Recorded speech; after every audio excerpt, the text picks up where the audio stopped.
함께 읽었던 마가복음 10장 46절에서 52절까지의 말씀을 통해 보기를 원합니다 라는 제목으로 은혜를 나누고자 합니다. 오늘 본문의 내용은 여러분들이 너무나도 잘 알고 있는 내용입니다. 예수님께서 이제 제자들을 데리고 예루살렘을 향해서, 즉 가시는 길의 목적지가 예루살렘이라는 거예요. 그 예루살렘을 향하여 한 걸음 한 걸음 뚜벅뚜벅 가시면서 도중에 발생하는 사건 중에 한 사건이 오늘 본문의 내용입니다.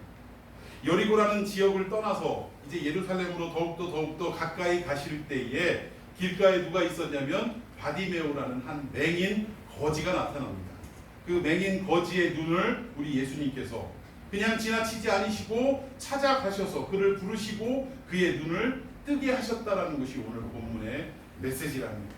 근데 과연 이 사건을 통해서 하나님께서 우리에게 주시고자 하는, 오늘 살아가는 우리들에게 전달하시고자 하는 그 의미와 메시지가 무엇이냐, 이 부분을 오늘 다시 한번 살펴보도록 하겠습니다. 오늘 본문의 주인공, 앞을 볼 수 없는 사람의 이름이 뭐라고 나오고 있죠? 바디메오라고 46절에 기록하고 있습니다. 이 바디메오의 이름의 뜻은 바는 아들이라는 뜻이에요. 헬라어로 바 하면 아들.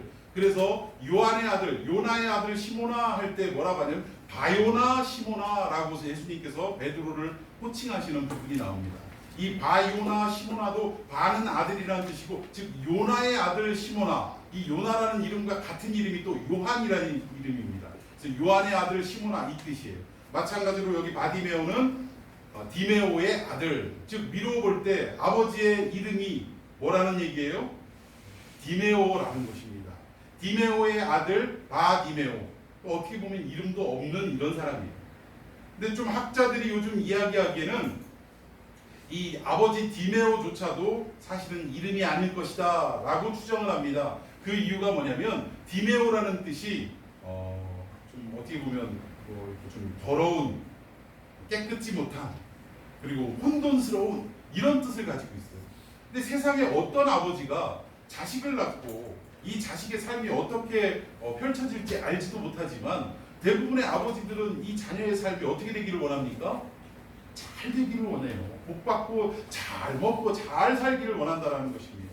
그래서 아들의 이름을 그렇게 되기를 바라는 마음으로 짓는 경우가 대부분이라는 거예요. 근데 여기에 이 디메오라는 사람, 즉 바디메오의 아버지 디메오라는 사람의 그 아버지가 아들의 이름을 혼돈, 불결, 이런 것들로 지었다면 과연 이것이 이름이겠느냐 이 말입니다.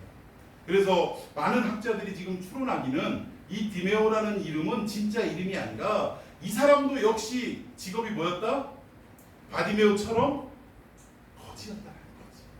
눈을 떴는지 안 떴는지는 알 수 없지만 어쨌든 불결하고 깨끗지 못하고, 그리고 살아가는 삶 자체가 혼돈스럽고 뒤죽박죽인 인생, 그런 인생이라 그 사람의 상태를 디메오라 이렇게 일컬었지 않겠느냐.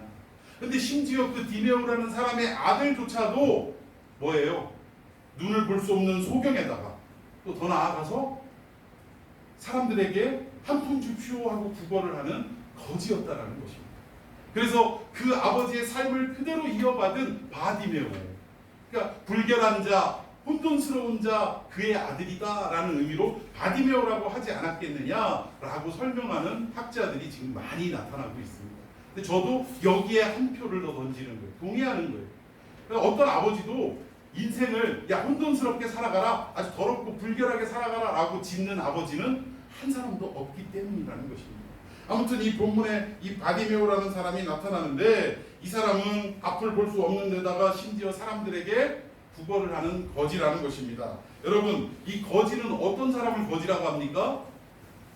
남에게 줄 모르고 받아도 계속 뭐 하는 사람, 더 달라고 부탁하는 사람이 거지라는 거예요. 여러분, 이 본문의 바디메오가 상징하고자 하는 것은 뭐냐면 지금 예수님은 예루살렘을 향해서 길을 가고 계세요. 예루살렘으로 무엇 때문에 가고 계십니까? 우리 인간들을 구원하시기 위해서 십자가에 지시려고, 즉 당신의 목숨을 내어주시려고 예루살렘으로 뚜벅뚜벅 한 걸음씩 가고 계시는 중이다. 그런데 그를 따르는 제자들의 마음은 어떻습니까? 예수님이 희생을 위해서, 헌신을 위해서, 죽음을 위해서 그 십자가를 향해 걸어가시는 그 걸음임에도 불구하고 당신의 제자들은 다른 생각, 다른 의도를 가지고 있었다는 거예요. 어떤 겁니까? 우리 예수님이 예루살렘으로 입성하시면 드디어 로마의 압제하에 있던 우리의 나라가, 우리의 민족이 어떻게 된다는 거예요? 로마를 전복시키고 예수님이 새로운 왕이 되셔서 왕권이 딱 다시 한번 올라가게 되면, 세워지게 되면 우리는 예수님을 가장 가까이에서 따르던 측근이기 때문에 나는 영의정, 나는 좌의정, 나는 우의정, 나는 병조판서.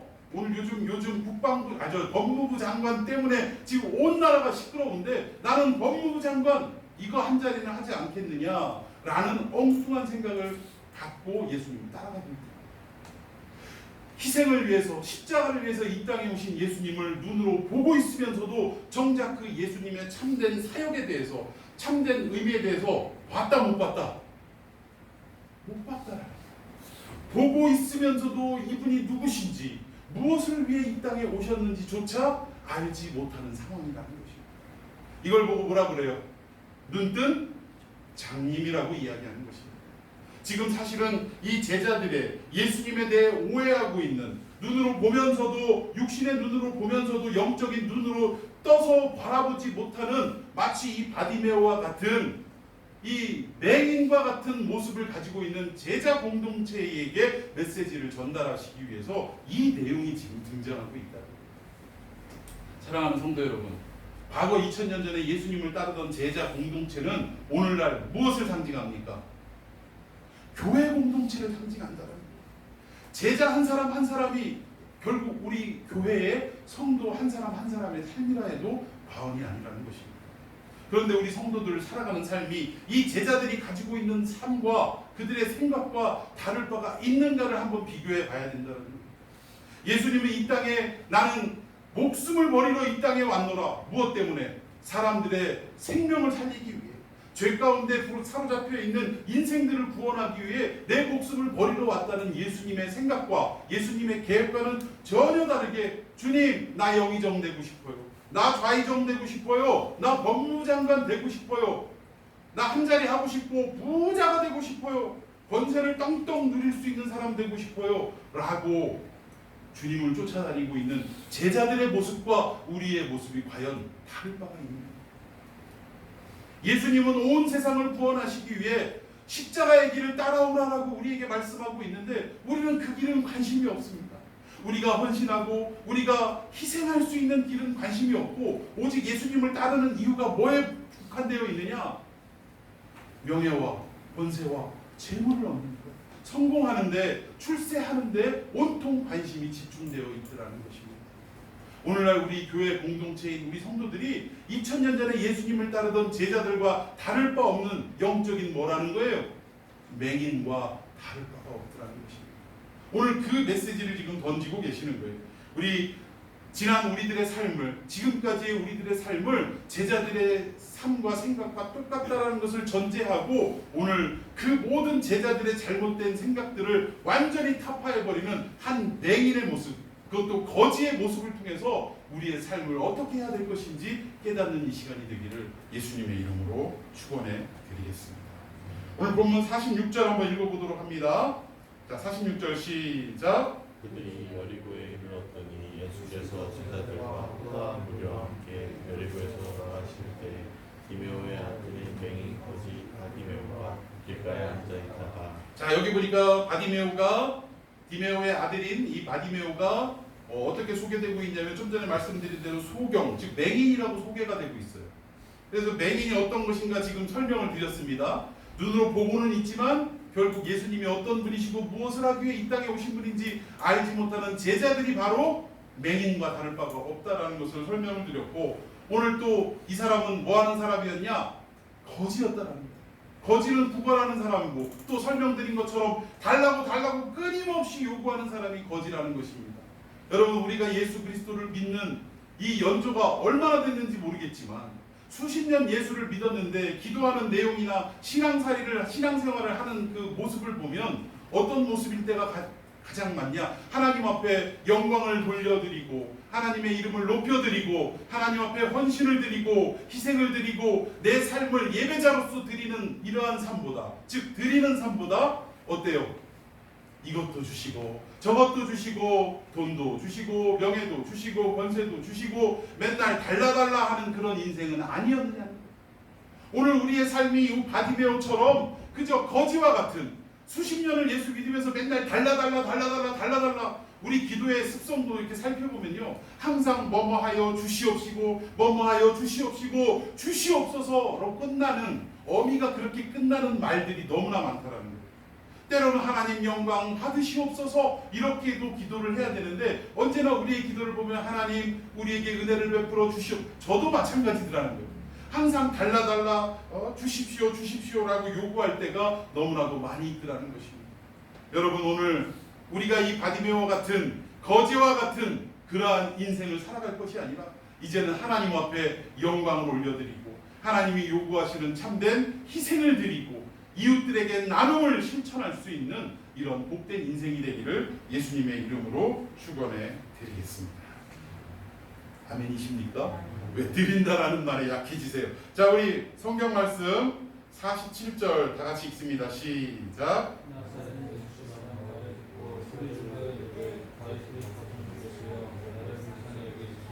예, 예수님이 지나가신다라는 소식을 들었습니다. 길가에 앉아서 구걸하던 이 바디메오가 나사렛 예수시라는 말을 듣고서 그 다음에 반응을 하는데, 여러분 여기서 한 가지 우리가 오해하고 좀 고쳐야 될 부분이 있습니다.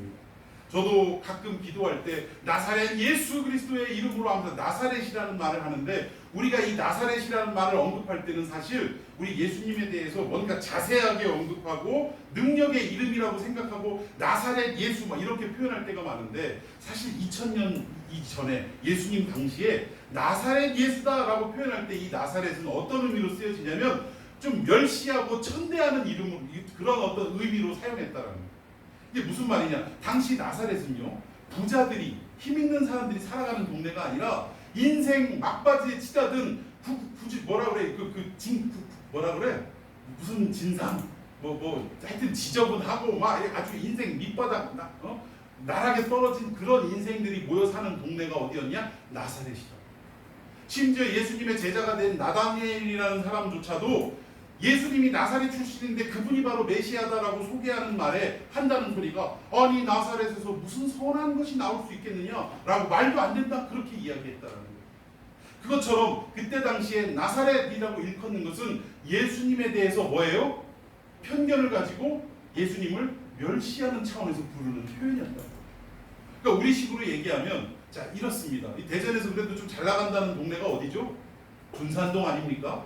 아, 둔산동 아무개, 둔산동 사는 아무개, 이렇게 얘기하면 그 둔산동이라는 그 지명을 표기할 때, 아, 저 사람은 좀 생활 수준이 어느 정도 있고 배움도 어느 정도 있고 이런 것들을 좀 예측을 할 수 있다라는 거예요. 근데 예를 들자면 이거 비하라고 또 오해할 것 같아서 동네 이름을 거론하기 좀 그렇습니다만, 아무튼 뭐 산동네, 달동네 이런 구석지에 살아가는 그 지명을 일컬으면서 그 동네의 아무개라고 할 때는 어떤 의미가 있냐면, 아, 그 가난한 사람 그 사람, 아, 못 배운 사람 그 사람, 이런 의미와 의도가 그 밑에 깔려있더라고요.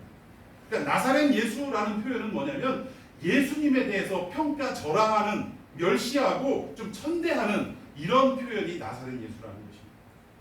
그러니까 우리가 기도할 때 가급적이면 나사렛 예수 그리스도 이렇게 표현하는 건 좀 배제해야 된다는 거예요. 그냥 예수 그리스도 이 정도, 그게 가장 좋은 것 같습니다.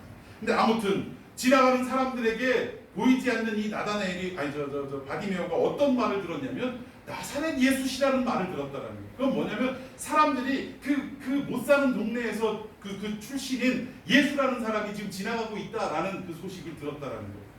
그런데 그 말을 듣고도 이 바디메오는 어떻게 반응을 했냐면 소리를 지르서 뭐라고 표현했냐? 다윗의 자손이다라고 표현을 했다라는 것입니다. 당시 다윗의 자손은요, 메시아를 일컫습니다. 물론 이 메시아는 사람들이 생각하는 메시아의 모습과는 차이가 있어요. 아까도 제자들이 오해하고 예수님을 따랐던 이유 중에 하나가 이 메시아를, 어떤 메시아를 기다렸냐면 정치적인 메시아, 또 군사적인 메시아, 이런 메시아를 꿈꿨다라는 거예요. 식민지 가운데 있는 이 유대를 구원해 줄 수 있는, 로마를 완전히 박살내고 전복시키고 이 나라를 독립시킬 수 있는 그런 메시아를 기다렸다라는 것입니다. 그런데 그런 게 바로 메시아라는 의미라는 거예요. 다윗의 자손이 그런 의미가 있다라는 거예요. 그런데 이것은 사람들의 오해죠. 진짜 메시아는 그런 의미가 아니라는 것을 아까도 말씀드렸어요. 예루살렘을 향하여 십자가를 위해서 걸어가시는 그분이 진정한 메시아다라는 것을 말씀을 드렸습니다. 자, 아무튼 나사렛 예수라는 이야기를 듣고 이 바디메오는 어떤 반응을 일으켰냐? 사람들은 멸시하고 천대하는 표현을 했지만 그는 오히려 그 예수님이 지나갈 법한 거리를 향해서 다윗의 자손이여라고 외쳤다라는 거예요. 사람들은 정치적인 메시아로 오해를 했겠지만 이 바디메오는 그렇지 않았다라는 것입니다. 자, 우리 구약 이사야 35장 5절 말씀을 한번 제가 읽어드리도록 하겠습니다. 제가 부족하지 않았던 것 같아요. 네, 말씀이 없네요. 제가 읽어드립니다. 이사야 35장 5절에서 6절까지입니다. 그때 맹인의 눈이 밝을 것이며 못 듣는 사람의 귀가 열릴 것이며 그때 저는 자는 사슴같이 뛸 것이며 말 못하는 자의 혀는 노래하리니 이는 광야에서 물이 솟겠고 사막에서 시내가 흐를 것입니다. 이 말씀은 이사야 선지자가 메시아에 대해서 지금 노래하는 내용입니다. 메시아가 이 땅에 오시면 어떤 현상이 나타날 것인가에 대해서 지금 예언한 내용이라는 거예요. 근데 메시아가 이 땅에 왔을 때 어떤 일이 일어났느냐? 첫 번째, 맹인의 눈이 밝아질 것이며, 그리고 두 번째는 듣는 사람의 귀가 열릴 것이며 저는 자는 일어나게 될 것이고, 할렐루야. 예수님이 오시면, 메시아가 이 땅에 오시면 왕이 돼서 새로운 나라를 만드는 것이 아니라 오히려 이런 맹인들, 듣지 못하는 자들, 병자들을 위해, 즉 약자들을 위한 그러한 놀라운 사역을 할 것이다라는 것을 이사야가 지금 예언하고 있다라는 거예요. 오늘 이 약속의 말씀을 누가 붙들었다라는 것입니까? 바디메오가 붙들었다라는 거예요. 자기가 눈을 볼 수 없는 사람이기 때문에 메시아가 이 땅에 오면 그 눈이 밝아질 것이다라는 이 약속의 말씀을 붙들고 그는 예수님을 향하여, 사람들은 나사렛 예수라고 외쳤지만 그는 예수님을 향해 뭐라고 한 거예요? 다윗의 자손이여, 즉 메시아시오라고 부르는 역사가 있었다라는 것입니다. 많은 사람들이 이 부르짖는 바디메오를 향해서 꾸짖기 시작합니다. 우리 48절 한번 다 같이 읽습니다. 시작. 많은 사람이 부르짖어 잡잡아라 되 크게 소리질러 이르되 다윗의 자손이여 나를 불쌍히 여기소서 하는지라. 지금 예수님을 향해서 절규하는 한 사람의 그 고통스러운 영혼의 그 목소리를, 그 외침을 지금 누가 맡고 있습니까? 사람들이 맡고 있다라는 거예요.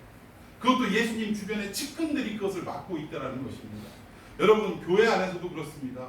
오늘 이 바디메오는 약자 중에 약자예요.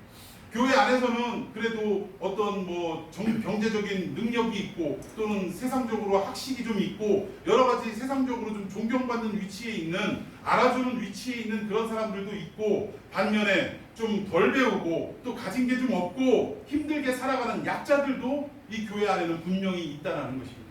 근데 교회 안에서도 힘있고 권세 있는 사람들의 이야기에 따라서 모든 결정을 내려버리고 약자들의 소리를 무시한다면 이것은 교회가 올바른 일을 하고 있지 않다고 봐도 이건 과언이 아니라는 거예요. 교회가 해야 할 일은 무엇입니까? 약자들이 내는 소리에 대해서 묵살해버리고 듣지 않고 조용히 하라고 하는 것이 아니라 오히려 그 사람들의 음성을 어떻게 해야 돼요? 귀를 기울여 듣는 것이 바로 누가 할 일이다? 교회가 해야 할 일이라는 것입니다. 믿습니까? 동의하십니까? 저는 우리 교회가 그런 교회 되기를 원합니다. 물론 어떤 일들을 결정할 때 몇몇 소수들이 반대하는 것을 그냥 어떻게 보면 듣기 위해서 할 일을 할 수 없다, 이거는 아니지만 끝까지 그들을 설득하기도 하고 끝까지 그들이 주장하는 이야기들에 대해서 어떻게 해야 돼요? 귀담아 듣고 수용할 수 있는 부분은 최대한 수용을 해서 서로 합의점을 찾는 것이 교회의 모습이어야 한다는 것입니다. 힘있고 강한 사람들, 다수의 사람들이 어이 조용히 해, 교회가 지금 좋은 일 하자고 하는 건데 왜 이렇게 떠드냐고 이렇게 묵사발을 내서는 결코 안 된다는 거예요. 저는 저와 여러분들이 이제 교회가 어렵게 시작한 개척교회지만 점점 교회가 자라나고 성장하고 부흥되어져 갈 때 우리가 이 마음을 잊어서는 안 될 줄로 믿습니다. 우리가 사람들이 돼서는 안 돼요. 바디메오가 외치는 소리를 억누르는 사람이 돼서는 안 됩니다. 오히려 우리 예수님의 모습을 볼까요? 자, 49절입니다. 시작. 예수께서 머물러 서서 그를 부르라 하시니 그들이 그 맹인을 부르며 이르되 안심하고 일어나라 그가 너를 부르신다 하네. 예수님은 그 작은 자의 외침을 외면하지 않으시고 그를 어떻게 하셨다고요? 가까이 부르셨다는 것입니다. 부르신 이유는 무엇일까요? 그의 외침을, 그의 마음의 소원을, 그가 하고자 하는 이야기를 어떻게 하기 위해서? 들어주시기 위해서 부르셨다는 것입니다. 오늘 우리 교회는 예수님처럼 약자들의 소리를, 소수들의 소리를 들어줄 줄 알고 경청할 줄 아는 그러한 교회가 되기를 예수님의 이름으로 축원해 드리겠습니다. 오늘 예수님의 이 부르심을 받은 이 바디메오 맹인은 어떤 반응을 일으켰냐? 50절 다 같이 시작. 맹인이 겉옷을 내버리고 뛰어 일어나 예수께 나오고. 오늘 맹인이 뭘 내버렸다고요? 겉옷을 내버렸다. 이 겉옷은요, 당시 유대인들에게 우리가 생각하는 이런 자켓 정도 벗어서 내버린 것이 아니라 당시 유대인들은 이 겉옷이 어떤 역할을 하냐면 잘 때는 이불로 사용하는 것이 겉옷입니다. 그러니까 당시에는 이불이라는 것 자체가 없었어요. 성경에 우리는 우리의 문화로 뭐 이불이라고 구약에서 이렇게 표시된 부분도 있는데 사실은 이불이라는 것 자체가 존재하지 않습니다. 당시에는 그냥 이 겉옷을 더울 때는 낮에는 벗어서 어디다 이렇게 챙겨서 다니다가 밤이 되면 이 기온이 0도까지 떨어지는 곳이 이스라엘입니다. 그러면 결국 0도에는 사람이 얼어 죽을 수도 있는 상황이랍니다. 그러니까 이스라엘 사람들에게 있어서는 없어서도 안 될 가장 중요한 것 중에 하나가 뭐냐? 겉옷이랍니다. 그래서 성경에 누가 겉옷을 담보 맡기고 돈을 빌려가면 해가 지기 전에 어떻게 하라고 합니까? 그 겉옷을 돌려주라고 얘기하잖아요. 그럼 왜 그렇습니까?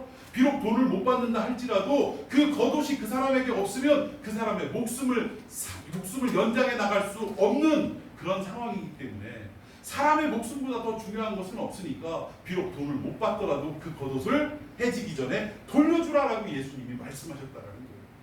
여러분, 우리가 살아가면서 사람들에게 오고 가며 뭐 거래를 하고 이럴 때 물론 우리가 받아야 될 권리에 대해서는 물론 받아야겠지만 그것이 그 사람의 목숨을 앗아가는 그런 어떤 구석으로 몰아가는 그런 삶이 되어진다면 우리는 과감하게 용납할 줄도 알고 또 포기할 줄도 아는, 사랑으로 덮어주고 그냥 무마해 줄 줄도 아는 그러한 삶이 되어야, 넉넉한 삶이 되어야 할 줄로 믿습니다.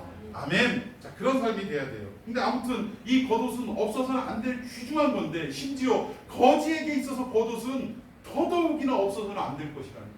그리고 당시의 옷은 무엇을 상징하냐? 그 사람의 신분을 상징한다라는 것입니다. 살아가면서 나 이거 없으면 못 산다라고 하는 이 겉옷, 또 신분을 상징하는 이 겉옷을 예수님 앞에 나아가면서 내던지고 예수님께 달려갔다. 사랑하는 성도 여러분, 오늘 주님 앞에 나아갈 때 우리도 자기 겉옷을 입고 나아가면 안 될 줄로 믿습니다. 무슨 말입니까? 나는 돈 없으면 못 사는 인간입니다. 라는 그러한 삶을, 그러한 주장을, 그러한 생각을 하는 사람에게 돈은 뭐가 되는 거예요? 그 사람의 겉옷이 되는 거예요. 겉옷. 오늘 우리에게 겉옷은 뭡니까?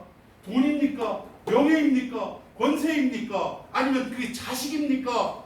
아니면 출세입니까? 무엇입니까?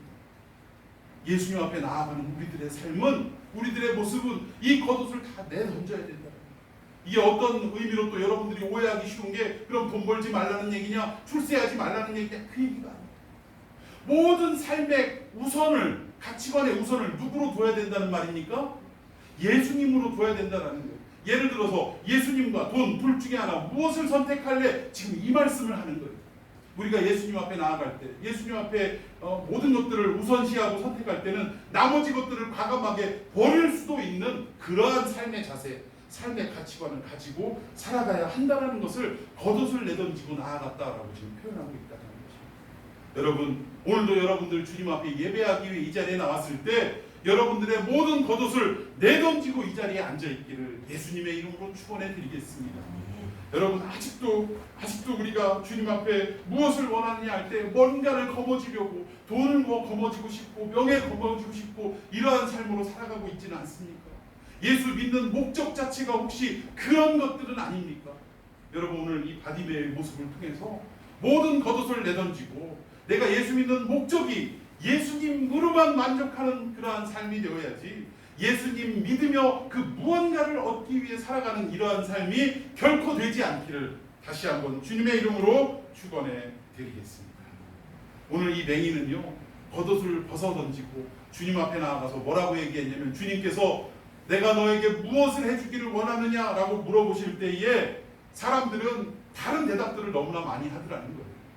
무엇 해주기를 원하느냐? 뭐 돈 원하는 사람도 있고 명예 원하는 사람도 있고 가지각색의 그런 자기 삶의 가치관에 우선하는 것을 요구하는 사람들이 많이 있지만, 오늘 이 맹인은 뭐라고 요구했냐면 단 한 가지, 삶에 있어서 가장 중요하다라고 여기는 게 뭐였냐? 주님, 보기를 원합니다. 눈뜨기를 원합니다. 주님. 이렇게 주님 앞에 분명한 삶의 목적을 아뢰는 역사가 있었다는 것입니다. 여러분, 저는 오늘 여러분들이 주님께서 변함없이 묻고 계신다라고 생각합니다.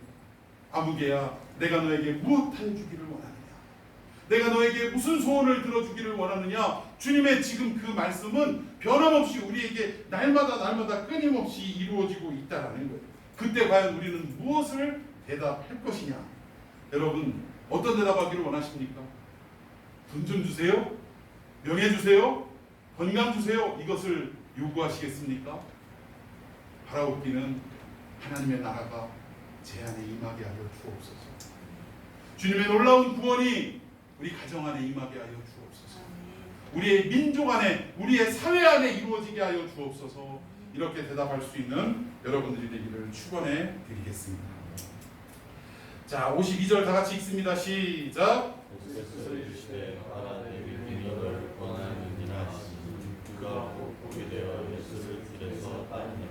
자, 여기 보니까 결국은 무엇을 하기를 원하느냐라고 할 때 보기를 원합니다 라고 할 때 예수님이 뭐라고 답변하셨냐면, 너의 믿음이 너를 구원하였다 라고 말씀하시면서 어떤 역사가 일어났어요? 눈이 떠지는, 보게 되는 역사가 일어나게 되었다는 것입니다. 여러분, 오늘 그 장소가 어디냐면 길에서 예수를 따르게 됐다. 길에서 눈이 떠지고 길에서 예수를 따르는 결론으로 마무리가 되어지고 있다는 것입니다. 여러분, 길은 무엇을 말하느냐?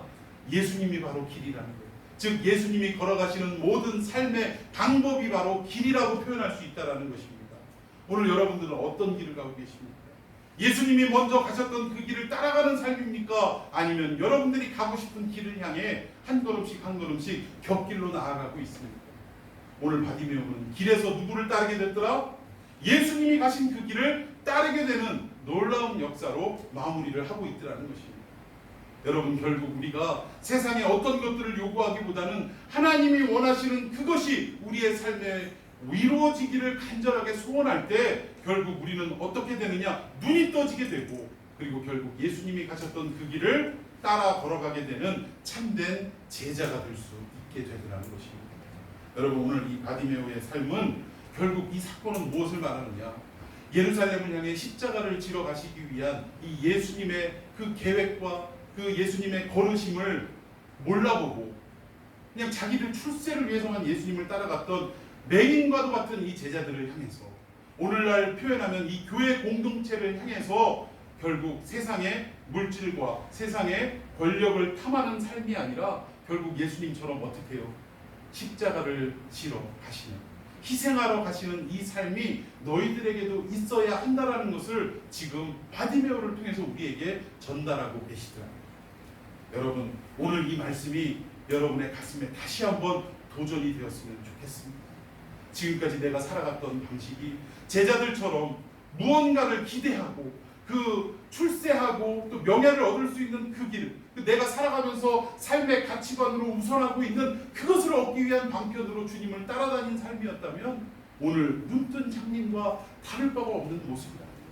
다시 한번 주님을 향해 참된 다윗의 자손이여 외칠 수 있는 우리들 되게 하시고, 그 주님의 부르심 앞에 주여 보기를 원합니다 라고, 눈뜨기를 원합니다 라고 간구할 수 있는 우리의 삶이 되며, 마침내 눈이 떠져서 어떻게 해요? 예수님이 가신 그 길을 묵묵히 따라가는, 주님이 찾고 찾으시는 참된 제자의 삶이 저와 여러분 안에 이루어지기를 예수님의 이름으로 축원해 드리겠습니다. 자, 우리 찬송 한번 합시다. 너 예수